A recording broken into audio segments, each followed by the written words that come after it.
tall. But not all animals in Iran are being discriminated against. For instance, goats. We love goats. So someone didn't like it.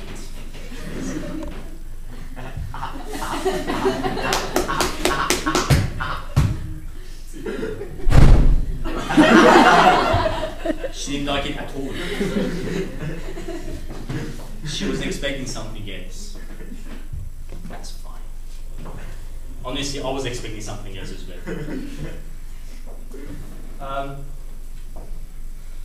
So, the goats in Iran, strangely enough, have more rights than humans. They do. For instance, the goats can have sex in public. No problem. The humans can't. A goat can murder another goat and he's still not go to prison, he just walks around. The goat's man. Most important that annoys me, a goat can shit anywhere. A human can't. I mean, it's awful. You have to actually, if you're outside as a human, you have to go to a public toilet. So it's not good. I don't really like public toilets anyway, because I'm a discreet person. When I go to toilet,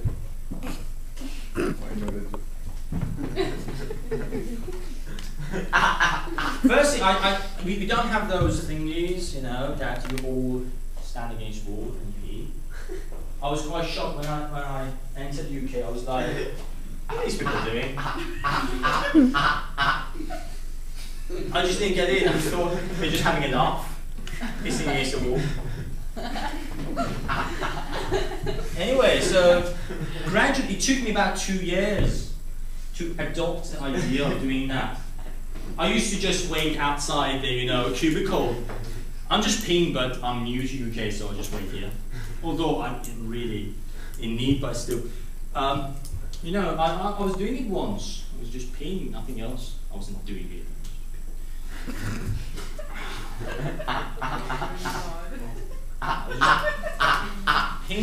So this guy looks at me and he goes, yeah. I was like, what? He said, mine's bigger.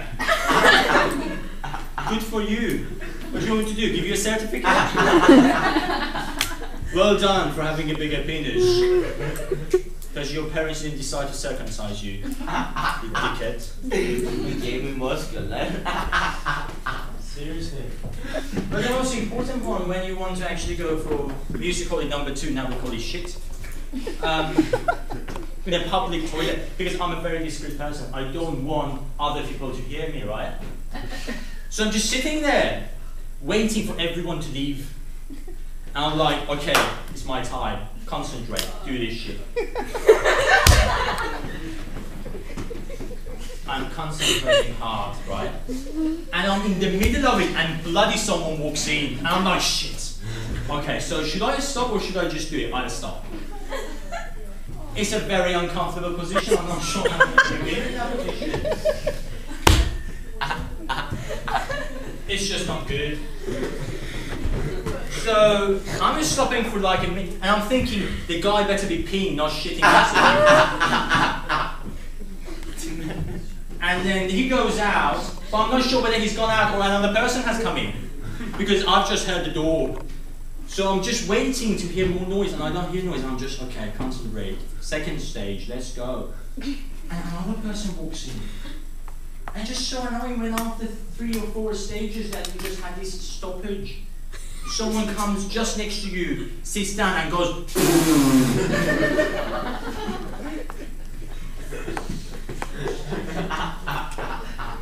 idiot. Yeah. I came to UK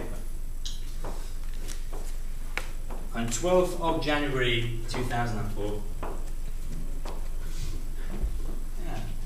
To UK, I was prepared. I didn't know much English at the the time, I mean, not reading anything. I knew the alphabet, I learned a few words. So I was, yeah, most of you don't know that cube. That's the 2 cubes. The second one is not a cube. The second one is just welcome gate. The second one is a not very welcome gate. You know when you in that area that says welcome, say to Great Britain, and just walking like that, looking at your left, probably thinking, what the hell are people just standing there? Like this guy saying, Margaret? Do you think those people are standing there because they're protesting against their country? That's not the reason.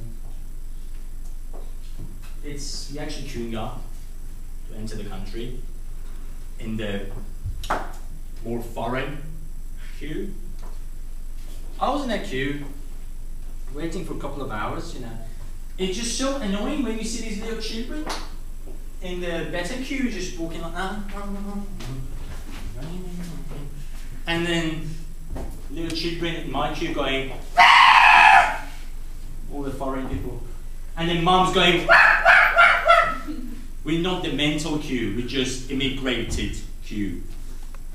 So I got to the guy at the immigration point. I was ready for it. I was like, according to the book, I was ready. I was expecting to say hi. The guy says, hi, how are you?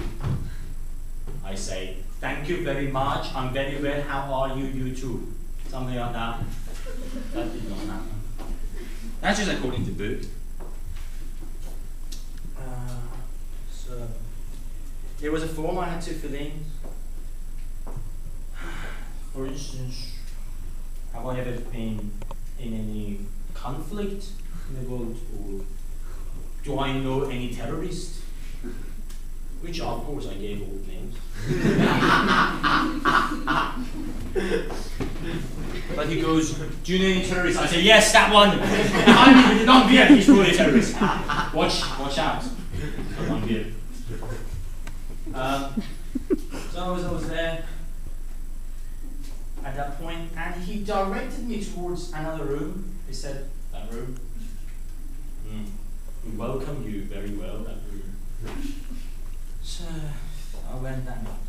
I sat down there in that room. What was happening in that room? I was in the room for about an hour or a bit more. What was happening in that room? This woman was keep coming to the room and take one person with her to another room that I couldn't see where it is. At the time I was really glad this is not Berlin, because otherwise I'd be worried if this is a concentration camp or what. So this woman came, it was my turn, and said, would you like to go to the other room? Again, at the time my knowledge of English was very limited, so I kind of just followed her. So I go to this room and she says, top off. I say, excuse me. She says, top off. And she leaves. At that stage I thought maybe they don't let in virgins. Just as a thought, you know, because if you're a virgin, you've probably got more chance of maybe being a pedophile or a rapist, so they just do you on the stage there just before you. So I was hoping this is the idea. Debating hoping we get. I see in movies, they actually in movies that you got a you got a choice of who you take. But I was happy enough because my father in Iran, he took me to a serious just before I leave Iran, a few days before, I took me to this serious talk. I never had the talk. Iranians don't get a talk. And he said, my son, you are going to Europe. I said, wait, tell him that. Very good. He said, wear condom. I said, what? He said, wear condom. And when I was in Iran, that was my accent. I said, why?